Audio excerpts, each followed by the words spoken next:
For 2 months the fugitives remained absent. In those 2 months, Mrs. Linton encountered and conquered the worst shock of what was denominated a brain fever. No mother could have nursed an only child more devotedly than Edgar tended her.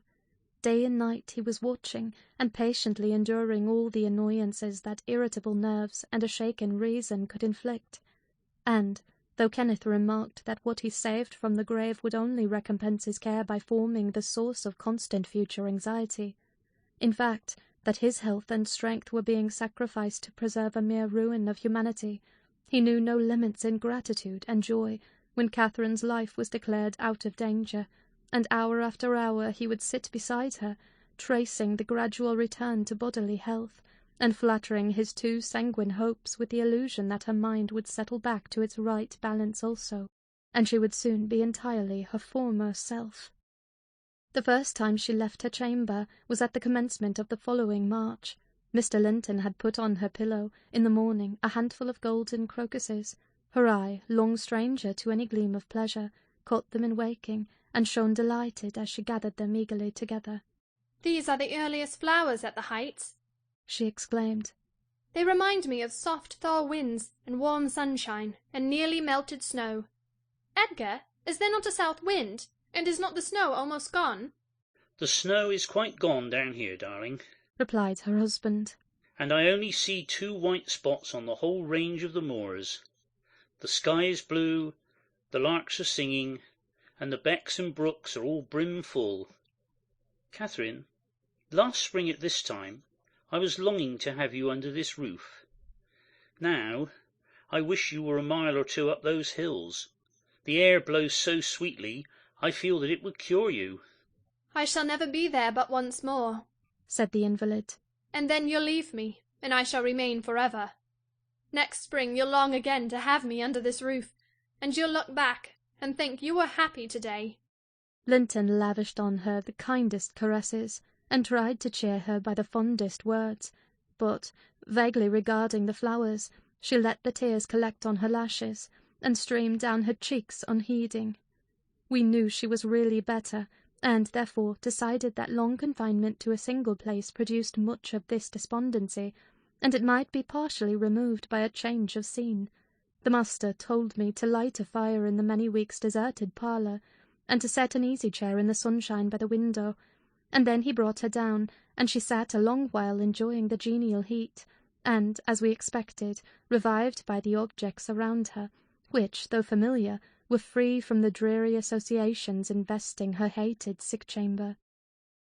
By evening she seemed greatly exhausted, yet no arguments could persuade her to return to that apartment, and I had to arrange the parlour sofa for her bed, till another room could be prepared.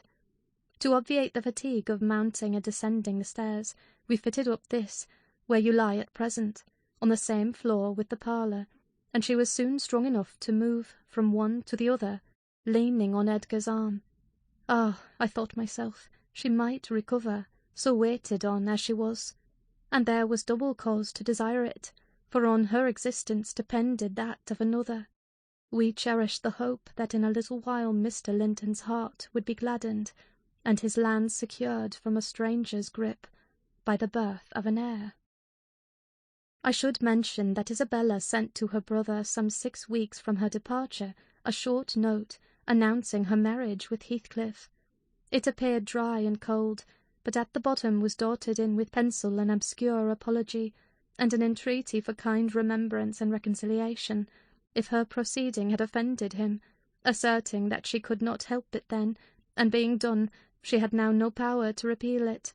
Linton did not reply to this, I believe, and in a fortnight more I got a long letter, which I considered odd, coming from the pen of a bride just out of the honeymoon. I'll read it, for I keep it yet. Any relic of the dead is precious, if they were valued living. Dear Ellen, it begins. I came last night to Wuthering Heights, and heard for the first time that Catherine has been and is yet very ill. I must not write to her, I suppose, and my brother is either too angry or too distressed to answer what I sent him. Still, I must write to somebody, and the only choice left to me is you. Inform Edgar that I'd give the world to see his face again. that my heart returned to Thrushcross Grange in 24 hours after I left it, and is there at this moment, full of warm feelings for him and Catherine. I can't follow it, though. These words are underlined. They need not expect me, and they may draw what conclusions they please, taking care, however, to lay nothing at the door of my weak will or deficient affection. The remainder of the letter is for yourself alone. I want to ask you 2 questions. The first is, how did you contrive to preserve the common sympathies of human nature when you resided here? I cannot recognize any sentiment which those around share with me. The second question I have great interest in. It is this. Is Mr. Heathcliff a man? If so, is he mad? And if not, is he a devil? I shan't tell my reasons for making this inquiry, but I beseech you to explain, if you can, what I have married. That is, when you call to see me. And you must call, Ellen, very soon. Don't write, but come, and bring me something from Edgar. Now you shall hear how I have been received in my new home, as I am led to imagine the Heights will be. It is to amuse myself that I dwell on such subjects as the lack of external comforts. They never occupy my thoughts, except at the moment when I miss them. I should laugh and dance for joy if I found their absence was the total of my miseries, and the rest was an unnatural dream. The sun set behind the Grange as we turned on to the moors. By that I judged it to be 6 o'clock, and my companion halted half an hour to inspect the park and the gardens, and probably the place itself as well as he could. So it was dark when we dismounted in the paved yard of the farmhouse, and your old fellow servant, Joseph, issued out to receive us by the light of a dip candle. He did it with a courtesy that redounded to his credit. His first act was to elevate his torch to a level with my face, squint malignantly, project his under lip, and turn away. Then he took the 2 horses and led them into the stables, reappearing for the purpose of locking the outer gate, as if we lived in an ancient castle. Heathcliff stayed to speak to him, and I entered the kitchen, a dingy, untidy hole. I dare say you would not know it, it is so changed since it was in your charge. By the fire stood a ruffianly child, strong in limb and dirty in garb, with a look of Catherine in his eyes and about his mouth. This is Edgar's legal nephew, I reflected. Mine, in a manner. I must shake hands, and, yes, I must kiss him. It is right to establish a good understanding at the beginning. I approached, and attempting to take his chubby fist, said, "How do you do, my dear?" He replied in a jargon I did not comprehend. "Shall you and I be friends, Hareton?" was my next essay at conversation. An oath, and a threat to set Throttler on me if I did not frame off, rewarded my perseverance. "Here, Throttler, lad," whispered the little wretch, rousing a half-bred bulldog from its lair in a corner. "Now, wilt thou be ganging?" he asked authoritatively. Love for my life urged a compliance. I stepped over the threshold to wait till the others should enter. Mr. Heathcliff was nowhere visible, and Joseph, whom I followed to the stables, and requested to accompany me in, after staring and muttering to himself, screwed up his nose and replied, "Mim, mim, mim. Did ever Christian body hear aught like it? Mincing and munching. How can I say what ye say?" "I say I wish you to come with me into the house," I cried, thinking him deaf, yet highly disgusted at his rudeness. "None o' me. I gettin' summat else to do," he answered, and continued his work, moving his lantern jaws meanwhile, and surveying my dress and countenance, the former a great deal too fine, but the latter, I'm sure, as sad as he could desire, with sovereign contempt. I walked round the yard and through a wicket to another door, at which I took the liberty of knocking, in hopes some more civil servant might show himself. After a short suspense, it was opened by a tall, gaunt man, without neckerchief, and otherwise extremely slovenly. His features were lost in masses of shaggy hair that hung on his shoulders, and his eyes, too, were like a ghostly Catherine's, with all their beauty annihilated. "What's your business here?" he demanded, grimly. "Who are you?" "My name was Isabella Linton," I replied. "You've seen me before, sir. I'm lately married to Mr. Heathcliff, and he has brought me here, I suppose by your permission." "Has he come back, then?" asked the hermit, glaring like a hungry wolf. Yes, we came just now, I said, but he left me by the kitchen door, and when I would have gone in, your little boy played sentinel over the place, and frightened me off by the help of a bulldog. It's well the hellish villain has kept his word, growled my future host, searching the darkness beyond me in expectation of discovering Heathcliff, and then he indulged in a soliloquy of execrations, and threats of what he would have done had the fiend deceived him. I repented having tried this second entrance, and was almost inclined to slip away before he finished cursing. But ere I could execute that intention, he ordered me in, and shut and refastened the door. There was a great fire, and that was all the light in the huge apartment, whose floor had grown a uniform grey, and the once brilliant pewter dishes, which used to attract my gaze when I was a girl, partook of a similar obscurity, created by tarnish and dust. I inquired whether I might call the maid, and be conducted to a bedroom. Mr. Earnshaw vouchsafed no answer.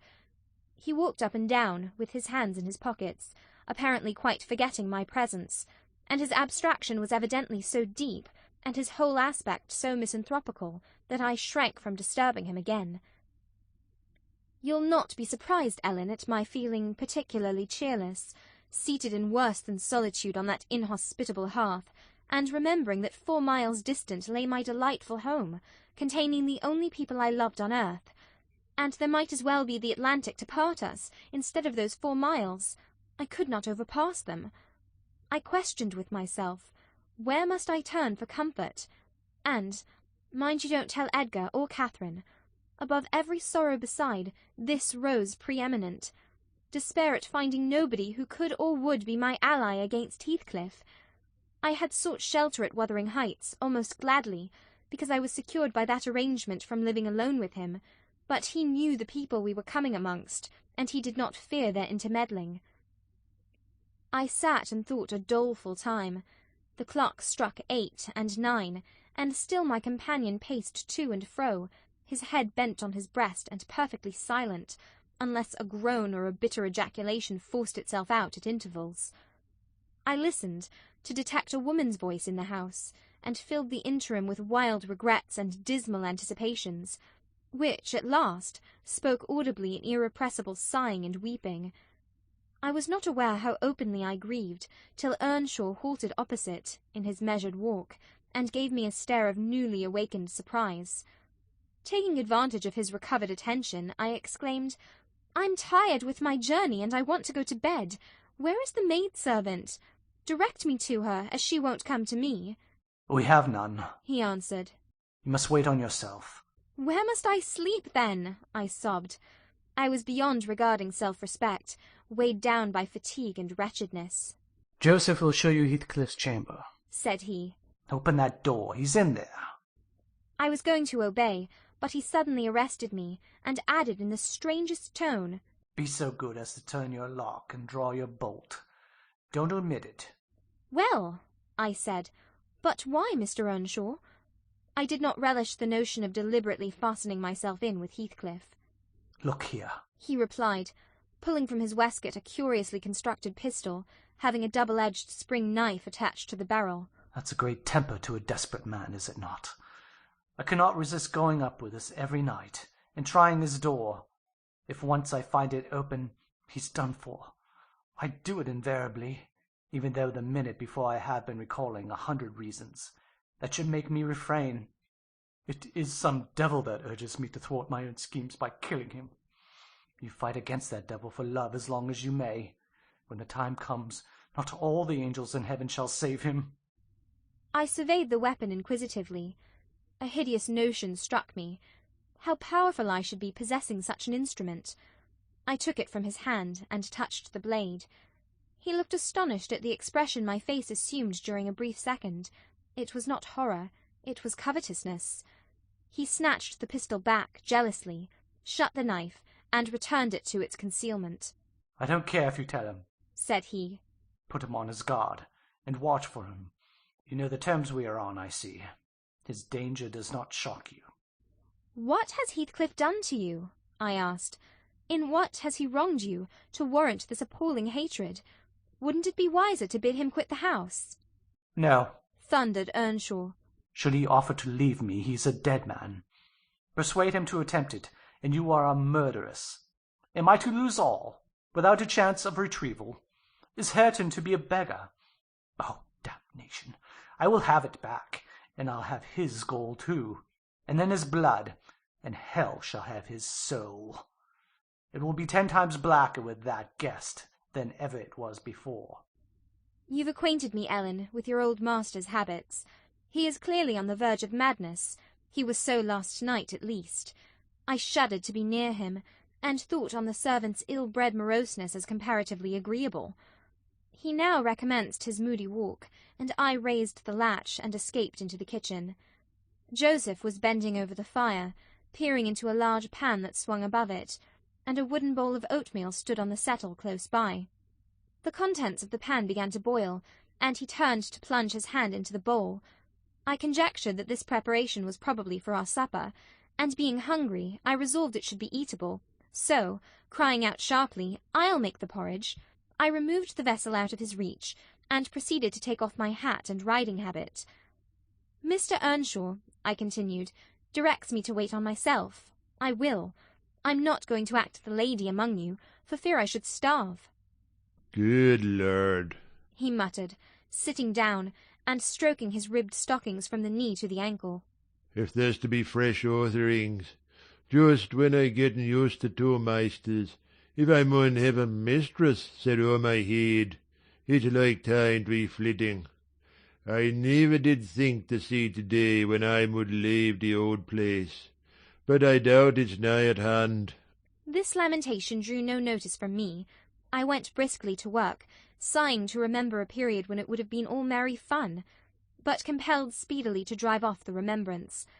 It racked me to recall past happiness, and the greater peril there was of conjuring up its apparition, the quicker the thimble ran round, and the faster the handfuls of meal fell into the water. Joseph beheld my style of cookery with growing indignation. There, he ejaculated. Hareton, thou willn't sup thy porridge to-night. There'll be nought but lumps as big as my knave. There, again, I'd fling in un bowl and all, if I were ye. There, peel and gulp off, and then you'll hae done wi't. Bang, bang. It's a mercy the bottom isn't deaved out. It was rather a rough mess, I own, when poured into the basins. 4 had been provided, and a gallon pitcher of new milk was brought from the dairy, which Hareton seized and commenced drinking and spilling from the expansive lip. I expostulated, and desired that he should have his in a mug, affirming that I could not taste the liquid treated so dirtily. The old cynic chose to be vastly offended at this nicety, assuring me repeatedly that the barn was every bit as good as I, and every bit as wholesome, and wondering how I could fashion to be so conceited. Meanwhile the infant ruffian continued sucking, and glowered up at me defyingly as he slavered into the jug. "I shall have my supper in another room," I said. "Have you no place you call a parlour?" "Parlour," he echoed sneeringly. "Parlour. Ye nay, we know a parlours. If you dunna like wear company, there's meisters, and if ye dunnot like meister, there's us." "Then I shall go upstairs," I answered. "Show me a chamber." I put my basin on a tray, and went myself to fetch some more milk. With great grumblings the fellow rose, and preceded me in my ascent. We mounted to the garrets. He opened a door, now and then, to look into the apartments we passed. "Here's a ram," he said at last, flinging back a cranky board on hinges. "It's weel enough to eat a few porridge in. There's a peck of corn in the corner. There, meatily clean. If you're feared of mucking your grand silk clothes, spread your handkerchief over the top on't." The rum was a kind of lumber-hole, smelling strong of malt and grain, various sacks of which articles were piled around, leaving a wide bare space in the middle. "Why, man," I exclaimed, facing him angrily, "this is not a place to sleep in. I wish to see my bedroom." "Bedroom," he repeated in a tone of mockery. "You'll see all's to bedrooms there is. Yon's mine." He pointed into the second garret, only differing from the first in being more naked about the walls, and having a large, low, curtainless bed, with an indigo-coloured quilt at one end. "What do I want with yours?" I retorted.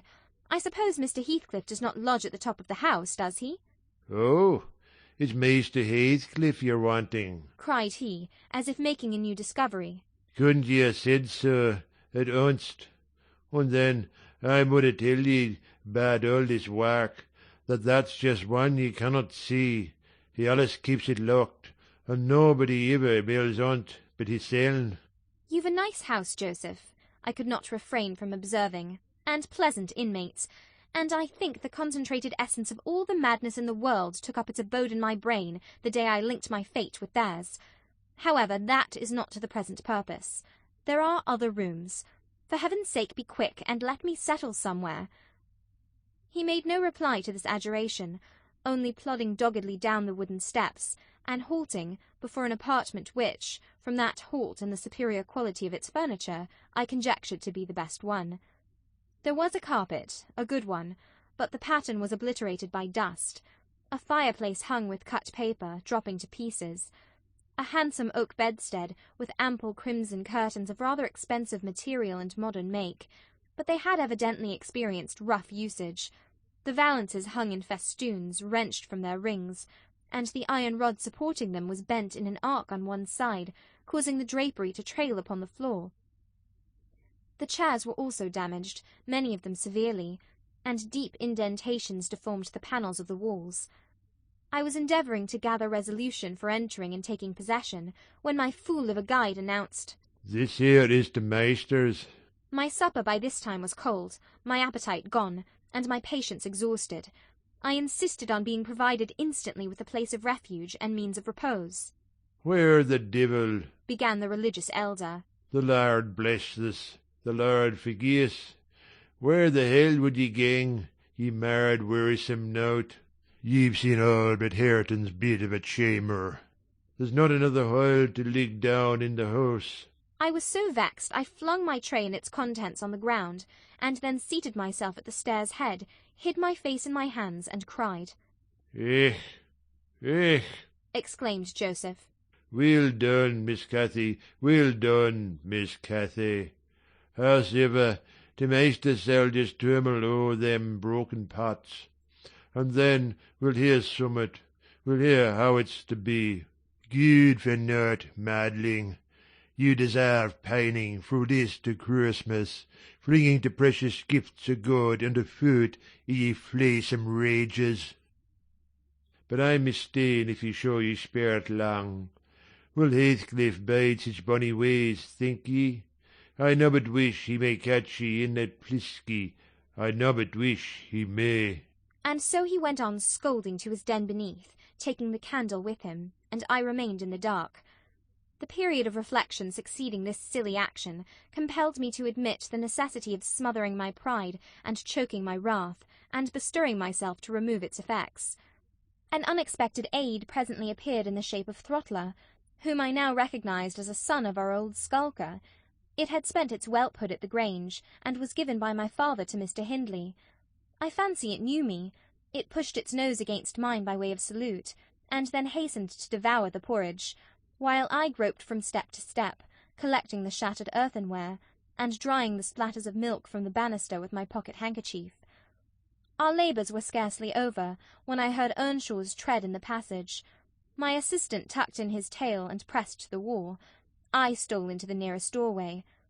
The dog's endeavour to avoid him was unsuccessful, as I guessed by a scutter downstairs and a prolonged piteous yelping. I had better luck. He passed on, entered his chamber, and shut the door. Directly after, Joseph came up with Hareton, to put him to bed.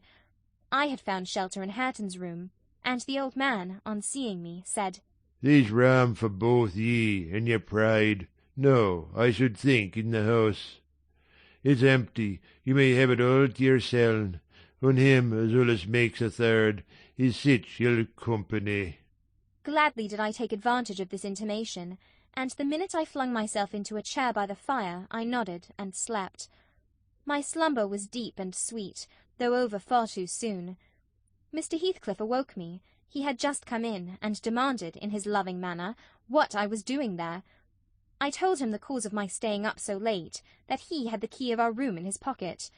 The adjective our gave mortal offence. He swore it was not, nor ever should be, mine, and but I'll not repeat his language, nor describe his habitual conduct. He is ingenious and unresting in seeking to gain my abhorrence. I sometimes wonder at him, with an intensity that deadens my fear. Yet, I assure you, a tiger or a venomous serpent could not rouse terror in me equal to that which he wakens. He told me of Catherine's illness, and accused my brother of causing it, promising that I should be Edgar's proxy in suffering till he could get hold of him. I do hate him. I am wretched. I have been a fool. Beware of uttering one breath of this to anyone at the Grange. I shall expect you every day. Don't disappoint me. Isabella.